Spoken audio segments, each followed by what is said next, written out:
पाकिस्तान में जब भी किसी एग्जाम का स्क्रीनिंग टेस्ट कंडक्ट होता है तो वो स्क्रीनिंग टेस्ट इस चीज की निशानदेही करता है कि जो उसका मेन स्ट्रीम एग्जाम है वो भी कहीं आसपास है। और एग्जैक्टली यही फॉर्मूला अप्लाई होता है सीएसएस के ऊपर। जब सीएसएस का एमपीटी पहले कंडक्ट किया जाता है और लगभग 2 महीने के बाद सीएसएस का मेन स्ट्रीम एग्जाम भी कंडक्ट कर लिया जाता है। और इसी तरह से लास्ट पीएमएस को अगर हम देखें तो पीएमएस का जो जीके का पेपर था जो एक स्क्रीनिंग टेस्ट के तौर पे एक्ट करता है वो दिसंबर 2024 में कंडक्ट किया गया था। और इन द फॉलोइंग मंथ यानी जनवरी 2025 में पीएमएस का मेन स्ट्रीम एग्जाम कंडक्ट कर लिया जाता है। इस सारे एनालिसिस को सामने रखते हुए अगर हम पीएमएस 2026 में बात करें तो उसका ऑलरेडी जो जीके है यानी स्क्रीनिंग टेस्ट वो ऑलरेडी हो चुका है 25 जनवरी 2026 को। और उसका मेन स्ट्रीम एग्जाम अभी तक पेंडिंग है। मेन स्ट्रीम एग्जाम अभी तक ना होने की जो पॉसिबल रीजंस हैं वो ये है कि बीच में एक तो सीएसएस का एग्जाम आ गया था। सीएसएस का एग्जाम जैसे ही खत्म हुआ फिर पाकिस्तान में रमजान स्टार्ट हो गया। तो अब की जो पॉसिबिलिटी है वो ये है कि आप लोगों का ये जो रिमेनिंग एग्जाम है 11 पेपर्स हैं वो जस्ट आफ्टर ईद जो है वो उनको कंडक्ट कर लिया जाएगा। तो अगर आप लोगों के एग्जाम ईद के बाद कंडक्ट होने हैं तो आप लोगों के पास लगभग 30 टू 40 डेज का मार्जिन है। तो इन 30 से 40 दिनों में आप लोगों ने क्या करना है ये सब कुछ डिस्कस करेंगे हम आज की इस वीडियो में। सबसे पहले तो आप वो पॉइंट सुनिए जो आप लोगों ने नहीं करने। इस दौरान कोई नई बुक खरीदने की जरूरत नहीं है, कोई नए लेक्चर किसी से लेने की जरूरत नहीं है, किसी को भी जाके यूट्यूब पे ऐसा सुनने की जरूरत नहीं है अगर वो आपको पढ़ाने के मूड में है और लेक्चर देने के मूड में है। तो इस सिनारियो में आप एक्चुअली में क्या करेंगे इस दौरान जो कुछ आप लोगों ने अब तक पढ़ा है उसको रिवाइज करना और उसको फिर फाइनल टच देते हुए कंसोलिडेट करने का ये टाइम है, ये आखिरी 30 से 40 दिन। अब आप लोगों के पास लगभग 30 टू 40 डेज है। इन 30 टू 40 डेज में क्या नहीं करना वो तो आप लोगों ने देख लिया। क्या करना है ये सबसे ज्यादा इंपॉर्टेंट चीज है। क्या करना है इन 40 डेज में 30 डेज में किस तरह से आपने रिमेनिंग डेज को यूटिलाइज करना है ताकि आप अपने कंपेटिटर्स को आउट परफॉर्म करें और इस एग्जाम के अंदर न सिर्फ पास हो बल्कि at the end of the day आप एलोकेट भी हो सके। लेट्स से हमारे पास 40 डेज रिमेनिंग है। हम थोड़ा सा अपना गेस्ट जो है वो ब्रॉडन कर देते हैं। 30 की बजाय हम इसको 40 डेज पे जो है वो लेके जाते हैं कि 40 दिन अब आप लोगों के पास बाकी हैं एग्जाम से और लगभग इतने ही होंगे ईद के फौरन बाद आप लोगों का एग्जाम कंडक्ट हो जाएगा। तो इन 40 डेज में बेसिकली क्या तैयारी का तरीकाकार आप लोगों का होना चाहिए। अब इन 40 डेज की स्ट्रेटजी ऐसी होनी चाहिए कि इन 40 डेज में से आप 15 डेज को पहले निकालिए और उन 15 डेज में आप अपने कंपल्सरीज और अपने ऑप्शंस को अच्छे तरीके से रिवाइज कीजिए। 15 दिन में और कुछ भी ना कीजिए, सिर्फ और सिर्फ रिवाइज कीजिए। वीक एरियाज के ऊपर फोकस कीजिए जहां पे आप लोगों को लगता है कि ये वाला जो पार्ट है पॉलिटिकल साइंस का, फॉर एग्जांपल जो कॉन्स्टिट्यूशन वाला पार्ट है वो आपके लिए मुश्किल है। कोई भी पार्ट है किसी भी सब्जेक्ट का वो मुश्किल है, उसको आप स्ट्रेंथन कीजिए और इस तरह से आप अपने सभी सब्जेक्ट्स को रिवाइज कीजिए, कंपल्सरी प्लस ऑप्शनल्स। इसमें जीके को रिवाइज करने की जरूरत नहीं है क्योंकि ऑलरेडी आप लोगों को पता है कि आपका वो सब्जेक्ट ऑलरेडी उसका पेपर हो चुका है। तो बाकी 1100 मार्क्स के सब्जेक्ट्स बचते हैं आपके और इन 1100 मार्क्स की बेसिस पे सभी सब्जेक्ट्स को आप वन बाय वन रिवाइज कीजिए। आप डे को डेडिकेट कर लीजिए। आपका दिन जो है उसमें 2 हिस्से आप कर लीजिए कि वन पार्ट यानी आप मॉर्निंग से लेकर दोपहर तक एक सब्जेक्ट को तैयार करेंगे और फिर दोपहर से लेकर शाम रात तक आप दूसरे सब्जेक्ट को रिवाइज करेंगे कंप्लीटली। इस तरह से आप इसको डिवाइज कर सकते हैं अपने स्केड्यूल को। तो आपके 15 डेज जो होने चाहिए वो सारे के सारे रिवीजन बेस्ड होने चाहिए और इस दौरान 15 डेज पूरे होने के बाद आप इस पोजीशन पे होंगे कि अब आपके दिमाग में वो सारे कॉन्सेप्ट्स होंगे, वो सारा डाटा होगा जो इन सब्जेक्ट से रिलेटेड है। और उसके बाद फिर नेक्स्ट स्ट्रेटजी आती है नेक्स्ट 15 डेज की। नेक्स्ट 15 डेज में बेसिकली आप लोगों ने इसी डाटा को कंसोलिडेट करना है। किस तरह से? पास पेपर्स को अटेम्प्ट करके 5 से 7 साल के पास पेपर्स को निकालिए और सभी पेपर्स के जो कि आपके कंपल्सरी तो ऑफ कोर्स सेम होंगे, जो ऑप्शंस हैं वो अपने अपने आप लोग निकाल लीजिए और उनको आप प्रैक्टिस करने की कोशिश कीजिए। सबके सब पास पेपर क्वेश्चंस को आप जो है वो रिजॉल्व कीजिए। इसके 2 फायदे हैं। फायदा नंबर 1 ये है कि अगर कोई क्वेश्चन पास से रिपीट होता है तो वो आप लोगों को ऑलरेडी आता होगा, आप इस पोजीशन में है कि आप उसको सॉल्व कर सकते हैं। इन केस अगर नहीं भी आता तो फिर आपने जो पिछले 15 दिनों में तैयारी की है तो उस बेसिस पे आप वही डाटा अपना अप्लाई करेंगे, जिसकी बेसिस पे आपकी एक अच्छी तैयारी हो जाएगी, एक काइंड ऑफ एक रिटन प्रैक्टिस भी हो जाएगी और एक आपकी रिवीजन भी हो जाएगी। तो इस तरह से जो आप रिटन प्रैक्टिस करेंगे वो आप इस हिसाब से कीजिए कि आप पास पेपर्स को रिवाइज कीजिए और साथ साथ आपकी रिटन प्रैक्टिस भी हो जाएगी और पास पेपर भी हो जाएंगे, और आप फिर 15 दिन गुजरने के बाद यानी टोटल 30 डेज गुजरने के बाद आप इस पोजीशन पे होंगे कि अब आपने जो चीजें जो तैयार की थी अब आपने उनकी प्रैक्टिकल मैनिफेस्टेशन भी कर दी है थ्रू रिटन प्रैक्टिस। और रिटन प्रैक्टिस में आपकी आंसर स्ट्रक्चर भी इंप्रूव हो जाएगा और टाइम बाउंड क्वेश्चन को किस तरह से सॉल्व किया जाता है ये भी पता चल जाएगा कि 40 मिनट्स है, 50 मिनट्स है, जितना भी टाइम है एलोकेटेड टाइम के हिसाब से आपने किस तरह से अपने आंसर को स्ट्रक्चर करना है और टाइम के अंदर अंदर उसको कंप्लीट करना है। ये आप इस 15 दिन में इन 15 डेज में जो है वो सीखेंगे। और उसके बाद आते हैं लास्ट 10 डेज। अगर लास्ट 10 डेज आप लोगों के पास हो गए, मतलब पूरे 10 दिन हुए, अच्छी बात है, 5 दिन हुए तो फिर भी आप लोग यही स्ट्रेटजी उसमें अपनाइए। स्ट्रेटजी क्या है कि आपने बेसिकली उस डेटा को अब रिकॉल करना है, रिमेंबर करना है, रिवाइज करना है जो सेंसिटिव नेचर का डाटा है। फॉर एग्जांपल फैक्ट फिगर्स आमतौर पे हमें भूल जाते हैं, फैक्ट फिगर्स को आप लास्ट 10 डेज में जो है वो उसको प्रैक्टिस करेंगे, कोटेशंस को आप तभी प्रैक्टिस करेंगे, डिफरेंट रेफरेंसेस को आप तभी प्रैक्टिस करेंगे। और उसके अलावा इंपॉर्टेंट बात यह है कि जो एस से रिलेटेड मेन स्ट्रीम आउटलाइंस हैं जो आपने एसेस तैयार किए होंगे उनकी आउटलाइंस भी साथ साथ ऑफ कोर्स तैयार की होंगी, तो उन आउटलाइंस को भी प्रैक्टिस आप लोगों ने करना है again and again in 10 days में। और लास्ट जो काम आप लोगों ने लाजमी करना है इन 10 दिनों में वो है जी अपनी मेंटल कंडीशनिंग। आमतौर पे लोग अच्छी खासी एफर्ट करते हैं लेकिन जैसे एग्जाम करीब आता है फमल कर जाते हैं, परेशान हो जाते हैं, पैनिक कर जाते हैं। ये काम नहीं करना। आखिरी 10 दिनों में आपकी मेंटल कंडीशनिंग भी जरूरी है। इस दौरान आप अपने आप को थोड़ा सा संभालेंगे, अपने जो है अकम्पलिशमेंट को तैयार करेंगे, जरा सामने रखेंगे और उस बेसिस पे आप अपने अंदर कॉन्फिडेंस लेके आएंगे ताकि आप बेटर पोजीशन में हो जब आप इस एग्जाम में जाके बैठे। वीडियो के एंड में हम बात करेंगे इंडिविजुअल सब्जेक्ट्स के ऊपर, क्योंकि आप सबके जो ऑप्शनल सब्जेक्ट्स हैं वो तो एक दूसरे से वेरी करते हैं, तो उसके ऊपर हमारे पास बात करने का इतना मार्जिन नहीं है, तो लिहाजा हम सिर्फ कंपल्सरीज के ऊपर बात करेंगे। एक कंपल्सरी आपका हो चुका और दूसरा कंपल्सरी है जी essay.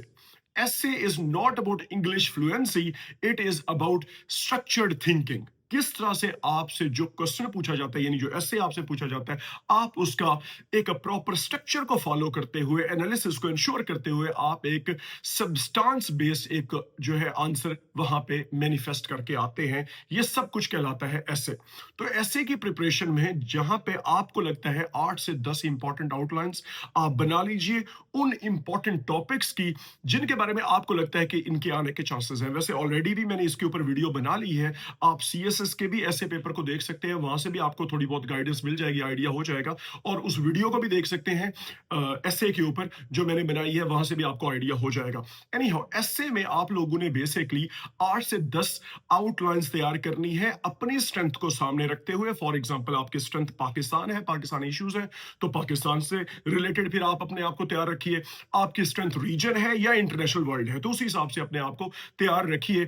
और इसके अलावा इस दौरान जब आप एसए की तैयारी करें तो सिर्फ आउटलाइंस बनाने की जरूरत नहीं, इसके साथ साथ इंट्रोडक्शंस एंड कंक्लूजन्स को भी आप लोगों ने तैयार करना है, बार बार प्रैक्टिस कर करके। किस तरह से आपने प्रैक्टिस करनी है, आप इंट्रोडक्शन को अटेंशन ग्रैबर से स्टार्ट कीजिए और किसी भी कंक्लूजन को पॉजिटिव नोट पे, पॉजिटिव एंड पे आप उसको एंड कीजिए। इस तरीके से आप इसको जो है वो प्रैक्टिस कर सकते हैं। इसके अलावा जो स्ट्रॉन्ग ओपनर्स होते हैं, कोई भी पैराग्राफ है आपने उसको स्टार्ट करना है, कोई भी ऐसे है, ऐसे के में आउटलाइन लिखी जाती है, आउटलाइन की जस्टिफिकेशन में आप हर जगह पे एक पैराग्राफ लिखते हैं जो कि हर एक आउटलाइन के पॉइंट को जो है एक्सप्लेन करता है।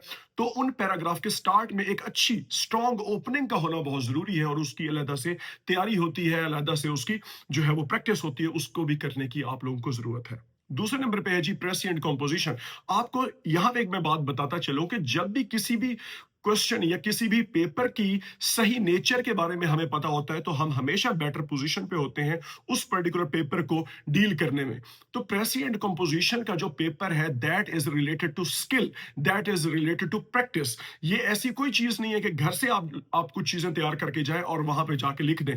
फॉर एग्जाम्पल जो आपके सामने एक पैराग्राफ जो है वो प्रेजेंट किया जाएगा क्वेश्चन पेपर में जिसकी आप लोगों ने प्रेसी वहां पे बनानी होगी, तो आप घर से प्रेसी को तैयार करके नहीं जाते। प्रेसी बनाने का का स्किल आप तैयार करके जाते हैं, प्रेसी कैसे लिखी जाती है, किन किन फंडामेंटल्स को फॉलो किया जाता है, और फिर वहां पे बैठ के आप उसकी प्रेसी बनाते हैं और इसी तरह से फिर आपको वहां पे मार्क्स मिलते हैं। इस तरह से ये सब कुछ किया जाता है, प्रेसी लिखी जाती है। तो प्रेसी वाले पेपर में अच्छे मार्क्स लेने के लिए आपको सबसे पहली बात तो यह है कि प्रेसी वाला जो क्वेश्चन है उसकी तैयारी और उसकी प्रैक्टिस करके जाने की जरूरत है। एटलीस्ट 15 से 20 प्रेसी को जो है वो अटेम्प्ट करके जाइए, इन क्वेश्चंस को अटेम्प्ट करके जाइए, ताकि आप पेपर में बेटर पोजीशन में हो जब भी आपके सामने पेपर जो है वो रखा जाए। इसके अलावा एक और चीज, ट्रांसलेशन के ऊपर आमतौर पर लोग जो है वो फॉर्मल हो जाते हैं। इसकी वजह एक ये भी है कि ट्रांसलेशन को आसान समझा जाता है, ये कहा जाता है जी ऐसा, ये एक ऐसा क्वेश्चन है जो हम आराम से कर लेंगे। ऐसी सोच आप ना लेके जाइए। ट्रांसलेशन में असल में आपने वर्ड टू वर्ड वहां पे ट्रांसलेट नहीं करना होता, बल्कि आइडिया को वहां पे आपने डिलीवर करना होता है। फॉर एग्जांपल, जो प्रेसी एंड कंपोजिशन का पेपर है उसमें उर्दू में पैराग्राफ दिया जाता है जिसको आपने इंग्लिश में ट्रांसलेट करना होता है। तो उर्दू वाला पैराग्राफ पढ़ने के बाद हमें एक अच्छा मीनिंगफुल आइडिया वहां से समझ आ रहा होता है, तो उस आइडिया को आप लोगों ने इंग्लिश में ट्रांसलेट करना होता है। काफी सारे लोग क्या करते हैं कि उसकी word by word, line by line translation करने की कोशिश करते हैं। उर्दू वाला जो पैराग्राफ है वो तो हमें समझ आ रहा होता है, जब हम आपका इंग्लिश वाला पैराग्राफ देखते हैं तो हमें कुछ भी समझ नहीं आती। इट मींस जो आपसे एक्चुअल जो चीज आपसे एक्सपेक्ट की जा रही थी वो आपने उस तरह की परफॉर्मेंस नहीं दी, जिसकी बेसिस पे आपके मार्क्स वहां पे कट जाते हैं, कम आ जाते हैं। और प्रेसी वाले पेपर में बाकी भी जो भी क्वेश्चंस आते हैं उनकी भी सेपरेट आप लोगों को जो है वो एक प्रैक्टिस की जरूरत है। प्रैक्टिस करके जाइए ताकि आप उस पेपर को भी अच्छे तरीके से डील कर सके। और तीसरे नंबर पे जो सब्जेक्ट है that is Urdu. Urdu subject से रिलेटेड दो तरह के माइंडसेट हमारे सामने आते हैं। नंबर वन माइंडसेट ये है कि उर्दू एक ऐसा सब्जेक्ट है जो कि हमने लंबे अरसे से पढ़ा नहीं है, हम डिस्कनेक्टेड है उर्दू से, और उर्दू हमें टफ टाइम देगा, तो लिहाजा अब हम क्या करें, मुश्किल सब्जेक्ट है तो चले देख लेंगे जब पेपर में ये पेपर हमारे सामने आएगा। Number one mindset. Number two mindset क्या है कि उर्दू आसान सब्जेक्ट है, कर लेंगे आराम से, शायरी ही तो करनी है, अपनी तरफ से चीजें लिखनी है, वहां जाके हम अच्छा परफॉर्म कर लेंगे, जिसकी बेसिस पे दोनों केसेस में आप लोग 40, 42, 43 पे बैठे होते हैं और कुछ लोग इवन फेल भी हो जाते हैं। इस माइंडसेट को खत्म कीजिए, इस माइंडसेट को लेके आइए कि आप लोगों ने बेसिकली उर्दू में स्कोर करना है। यकीन जानिए उर्दू आपको 70 प्लस आराम से स्कोर दे देता है, अगर आप इसकी नेचर को अंडरस्टैंड करें और इसके अंदर जो जो भी आपसे एक्सपेक्ट किया जाता है उसको आप मेंटेन करें। तो सबसे पहली बात तो यह है कि उर्दू में जिस नेचर के क्वेश्चंस हैं उसको समझने की जरूरत है। काफी सारे लोग इसको लिटरेचर का पेपर समझ लेते हैं, काफी सारे लोग इसको ग्रामर का पेपर समझ लेते हैं, हालांकि ये मिक्स है, ग्रामर भी है इसमें और लिटरेचर भी है, यानी स्ट्रक्चरल उर्दू भी है और किसी हद तक इसमें लिटरेचर भी है, शायरी भी इसमें आती है और इसमें आपसे तलखीस भी पूछी जाती है। तो आप लोग देखिए कि तलखीस को अच्छे तरीके से परफॉर्म करने के लिए आपको फिर तलखीस की प्रैक्टिस करने की जरूरत है। तलखीस घर से तैयार नहीं करके जा सकते, तलखीस वहां पे बैठ के लिखी जाती है। आपको एक पैराग्राफ दिया जाएगा और उसको उसी तरह से 1/3 में कन्वर्ट करना होगा आप, और एक उन्वान देना होगा, यानी टाइटल देना होगा। दैट इज नोन एज तलखीस। तलखीस इंग्लिश में प्रेसी को ही कहते हैं।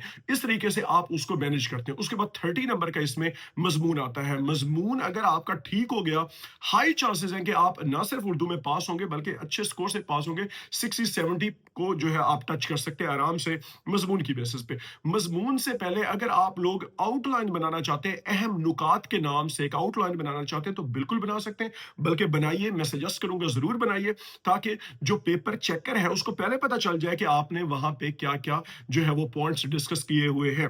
और रेफरेंसेस दे सकते हैं, इंग्लिश में रेफरेंसेस है, यूनाइटेड नेशंस का नाम लिखना है तो आप बिल्कुल लिख सकते हैं। इस तरह की चीजें जो है वो मेंशन कर सकते हैं। अंग्रेजी बुक है तो उसका भी आप वहां पे हवाला दे सकते हैं। और इसी तरह से गलत सही जुमले हो या उर्दू के बाकी क्वेश्चंस हो, उनको भी अच्छे तरीके से as per the nature of the subject आप उसको एनालाइज कीजिए।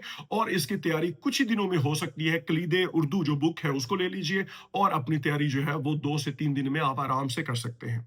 एक और सब्जेक्ट है पाकिस्तान स्टडीज। सबसे पहले तो आप इस सब्जेक्ट के नाम पे फोकस कीजिए, this is not Pakistan affairs. काफी सारे लोग इसको कंफ्यूज कर देते हैं पाकिस्तान अफेयर्स के साथ, और वो फिर तैयारी भी उसी तरह की करके आते हैं जिसकी बेसिस पे ये सब्जेक्ट फिर उनको तंग करता है। This is Pakistan studies. Syllabus इसका स्टार्ट होता है 1857 से और चलता है आज तक के दिन तक। जो आज के इश्यूज है वो भी इसमें पूछे जा सकते हैं। तो 1947 से जो पहले का टाइम है वो इक्वली इंपॉर्टेंट है पाकिस्तान स्टडीज पीएमएस के पेपर में। अगर हम देखें सीएसएस पाकिस्तान अफेयर्स का पेपर, तो ज्यादातर क्वेश्चन 1947 के बाद पूछे जाते हैं और हार्डली एक ही क्वेश्चन पूछा जाता है 1947 से पहले। जो पीएमएस का पेपर है, पीएमएस पाकिस्तान स्टडीज का पेपर है, उसमें इस तरह से नहीं होता। 1947 से पहले भी क्वेश्चंस 3 से 4 पूछे जाते हैं और बाद में भी 3 से 4 पूछे जाते हैं। तो आपका फोकस सभी दोनों पार्ट्स में, 1947 से पहले वाला पार्ट, 1947 के बाद वाला पार्ट, दोनों पार्ट्स पे आपका फोकस जो है वो सेम होना चाहिए। और ये चीज इंपॉर्टेंट है और इस सब्जेक्ट की बेसिस पे भी आप आराम से 60 प्लस मार्क्स जो है वो स्कोर कर सकते हैं। और उसके बाद एंड पे आता है इस्लामिक स्टडीज।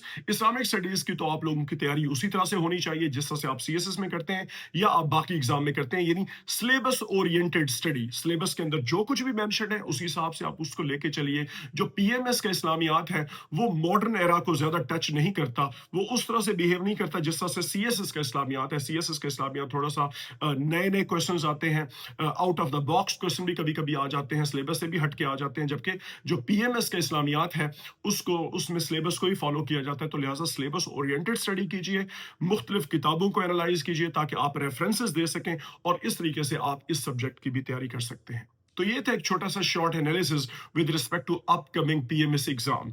अगर आप लोग समझते हैं कि हम किसी और सब्जेक्ट, यानी जो पीएमएस में मोस्ट ऑप्टेड ऑप्शन है जिसका नाम है पॉलिटिकल साइंस, और इसी तरह के किसी और सब्जेक्ट के ऊपर वीडियो बनाएं, तो कमेंट सेक्शन में जरूर बताइएगा। Thank you.